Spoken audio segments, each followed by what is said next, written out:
आप सभी के हाफ ईयरली एग्जाम्स बहुत ज़्यादा पास आ चुके हैं and in half yearly exams में आई वांट कि 4 ऐसी बातें जिनका आप ज़रूर ध्यान रखें।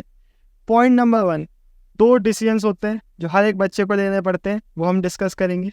फिर अगर कम टाइम बचा है, ज़्यादा चैप्टर्स बचे, तो हमें किस तरीके से चैप्टर्स को पढ़ना है, आपका माइंडसेट कैसा होना चाहिए हाफ ईयरली एग्जाम्स देते समय, और जो भी हम गलतियां करेंगे उनसे हमें क्या सीखना है और कैसे सीखना है। तो सीधे बढ़ते हैं पॉइंट नंबर 1 पे। 2 डिसीजन होते हैं जो हर एक स्टूडेंट को लेने पड़ते हैं और ये बहुत ज़्यादा पर्सनल होते हैं।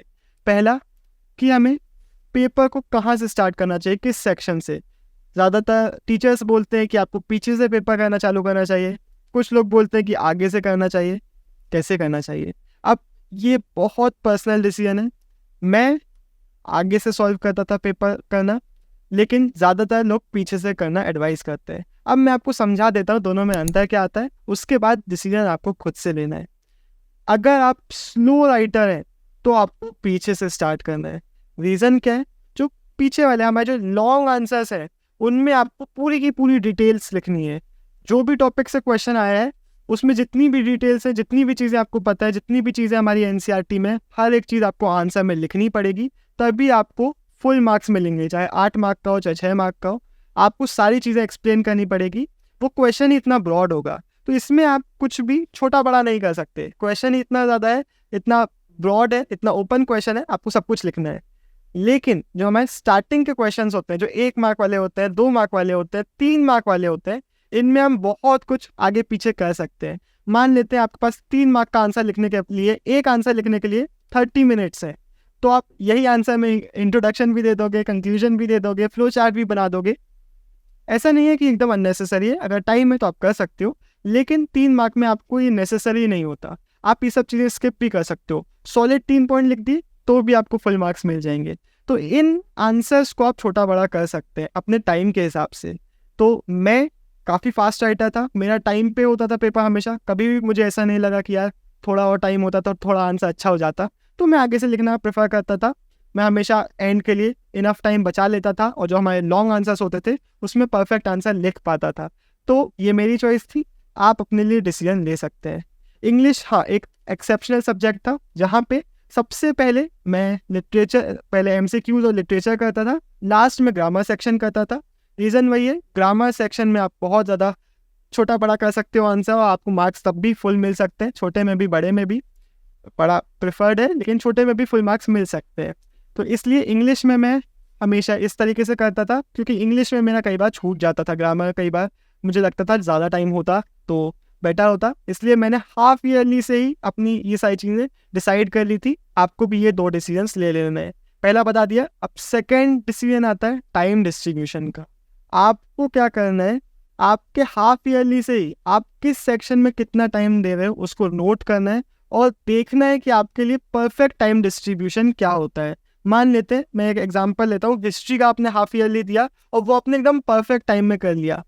टाइम 3 घंटे के 5-10 मिनट पहले ही आपने कर लिया और आपने वहाँ पे हर एक चीज़ नोट करी कि सेक्शन ए MCQs मैंने 15 मिनट में किए, बी शॉर्ट आंसर्स मैंने 60 मिनट्स में किए, सी लॉन्ग आंसर्स 1.5 आवर्स मुझे लग गए 90 मिनट्स, और डी मैप वर्क मैंने 5 ही मिनट में कर दिया। इतना जब मैंने किया तब भी मेरे पास कुछ एक्स्ट्रा टाइम बचा था। ये सारी चीज़ें आपने नोट करी। लेकिन मान लेते हैं एक बच्चा है जिसने कोई ध्यान नहीं दिया। अब आप और वो बच्चा बोर्ड एग्जाम देने गए हो, आप में और उसमें अंतर क्या होगा। आप 15 मिनट सेक्शन ए करोगे, आप देखोगे हाँ 15 मिनट लगे, मैं सही ट्रैक पे चल रहा हूँ। आप सेक्शन बी करोगे, आप देखोगे ये क्या 80 मिनट्स हो गए, 20 मिनट लेट चल रहा हूँ मैं, अब थोड़ी स्पीड मुझे बढ़ा लेनी चाहिए। तो अभी आपके पास काफ़ी टाइम है, 2 घंटे पहले ही आप अपनी स्पीड बढ़ाने लग जाओगे, क्योंकि आपको 2 घंटे पहले ही आपके पास एक चेक पॉइंट आ गया, आपको पता चल गया कि मैं थोड़ा सा पीछे चल रहा हूँ। वही एक अनजान बच्चा है, वो क्या करेगा, उसके दिमाग में सिर्फ एक ही क्लॉक चल रही है कि 3 घंटे में मेरे को पेपर करना है, तो उसका दिमाग कब दौड़ेगा कि मैं आगे हूँ पीछे हूँ, जब आखिरी का आधा घंटा बचा होगा, आखिरी का 1 घंटा बचा होगा।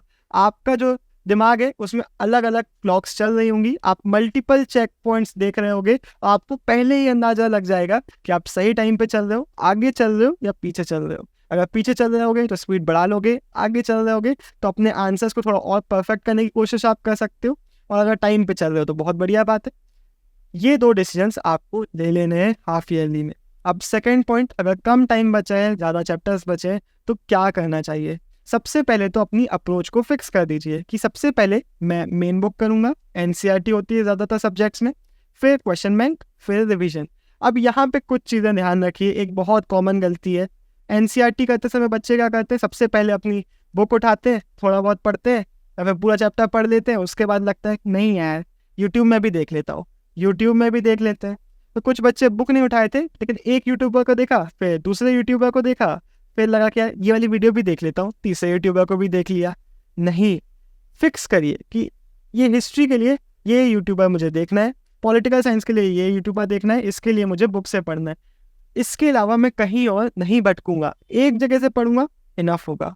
हाँ, ये इंपॉर्टेंट है कि जो भी आप यूट्यूबर पकड़े हैं, जो भी आप बुक पकड़े, वो अच्छी होना चाहिए। एनसीईआरटी करने के बाद आपको क्वेश्चन बैंक उठाना है, क्वेश्चंस पढ़ना है, और उसके बाद एंड में आपको रिवीजन करना है, चाहे तो हमारे नोट्स से या फिर आपने जो अपने नोट्स बनाए थे उनसे। यहाँ पे एक इम्पॉर्टेंट बात, मुझे भी पता है, आपको भी पता है कि हम अपनी वीडियोस में स्पॉन्सरशिप करते हैं, हम ओसवाल गुरुकुल को प्रमोट करते हैं, लेकिन इसका मतलब ये बिल्कुल भी नहीं है कि जो पॉइंट है क्वेश्चन बैंक वाला ये स्पॉन्सर्ड है। नहीं, आप लोग मेरे छोटे भाई छोटे बहन जैसे हो जाए, आपको मैं 100% जेन्युइनली बता रहा हूँ, मैंने भी क्वेश्चन बैंक से यूज़ किए थे, और क्वेश्चन बैंक हर एक बच्चे के लिए बहुत इंपॉर्टेंट है। तो प्लीज़ इस पॉइंट को स्पॉन्सर्ड समझ के मत हटा देना, आप सभी को क्वेश्चन बैंक लेनी है। फिर अगर आप मेरा ओपिनियन पूछेंगे तो मैं वही बोलूँगा, ओसवाल गुरुकुल के क्वेश्चन बैंक्स काफ़ी ज़्यादा अच्छे हैं, लिंक आपको डिस्क्रिप्शन में मिल जाएगा, सभी ह्यूमैनिटीज़ के मेजर सब्जेक्ट्स में अवेलेबल भी हैं और जेन्युइनली अच्छे हैं यार, इनको चेकआउट करना मत भूलिएगा। लेकिन कोई से भी क्वेश्चन बैंक आप लें, आपको क्वेश्चन बैंक्स ज़रूर लेना है, और सैम्पल पेपर्स जब आएंगे तो सैम्पल पेपर्स भी ज़रूर लेना है, लेकिन हाफ ईयरली में अभी आप क्वेश्चन बैंक्स करेंगे। थर्ड पॉइंट है माइंडसेट। एक बहुत कॉमन माइंडसेट प्रॉब्लम है जो बहुत सारे बच्चों में देखने को मिलती है कि यार हाफ ईयरली तो है, एग्जाम में पास होना है, समरी वीडियो देख लेते हैं, यूट्यूब खोलते हैं, सबसे छोटी वीडियो जो देखने को मिलती है वो चैप्टर की देख लेते हैं, वो सुन के चले जाते हैं, कुछ भी लिख के आ जाते हैं, पास हो जाते हैं। नहीं, यहाँ पे मैं आपको एक चीज़ बताता हूँ, मान लेते हैं 5 चैप्टर्स बचे हैं आपके, और आपको लगता है कि 5 चैप्टर तो मैं अच्छे से कर ही नहीं सकता। एट बेस्ट अगर मैं अच्छे से पढ़ूंगा, जैसे मैंने प्रीवियस पॉइंट में बताया कि एनसीईआरटी क्वेश्चन बैंक रिवीजन इस तरीके से करूंगा, तो एट बेस्ट 3 ही चैप्टर कर पाऊंगा। तो आप 3 ही चैप्टर करके चले जाओ, ये लाख गुना ज़्यादा अच्छा है 5 चैप्टर की समरी देख के जाने से। ज़्यादा बेटर है कि आप 3 चैप्टर ऐसे करिए कि वापस से आपको इन चैप्टर्स की एनसीईआरटी ना पढ़नी पड़े। जब आप मेन एग्जाम्स में इन चैप्टर को देखें तो आप रिवीजन कर रहे हो, स्टार्टिंग से पढ़ाई ना कर रहे हो। तो इन हाफ ईयरली एग्जाम्स को इस तरीके से पढ़ के जाना है, फालतू टाइम वेस्ट करके नहीं चले जाना है, शॉर्ट टर्म मेमोरी में बिठा के नहीं चले जाना है कि कल के लिए रट्टा मार लेते हैं, फिर भूल गए तो भूल गए। ये जो पॉइंट है क्लास 12th में जितने भी बच्चे हैं उनके लिए बहुत ज़्यादा इंपॉर्टेंट है, तो प्लीज़ इसको ध्यान में रखिएगा। और फोर्थ पॉइंट है, हमारी जो मिस्टेक्स हम हाफ ईयरली एग्जाम्स में कर रहे होंगे वो 3 कैटेगरी की मेनली आपको देखने को मिलेगी। पहली होंगी वो मिस्टेक्स, वो आंसर्स जो आपसे नहीं बने क्योंकि आपने एनसीईआरटी अच्छे से नहीं पढ़ी थी, मे बी कोई आप टॉपिक भूल गए थे, तो उसको आपको नोट कर लेना है।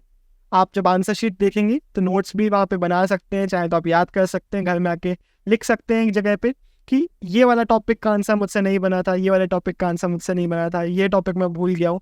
तो जो भी एनसीईआरटी वाली मिस्टेक्स होंगी, ये टॉपिक भूलने के कारण हुई है, वो आप नोट कर लीजिएगा।